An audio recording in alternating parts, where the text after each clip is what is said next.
కీర్తనల గ్రంథము 114వ అధ్యాయము ధ్యానిద్దాం.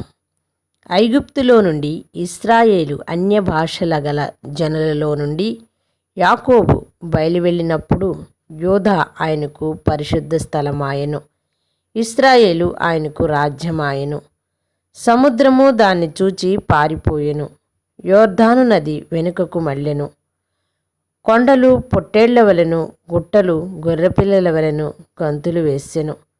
సముద్రమా, నీవు పారిపోవుటకు నీకేమి తటస్థించినది? యొర్దాను, నీవు వెనుకకు మల్లుటకు నీకేమి తటస్థించినది?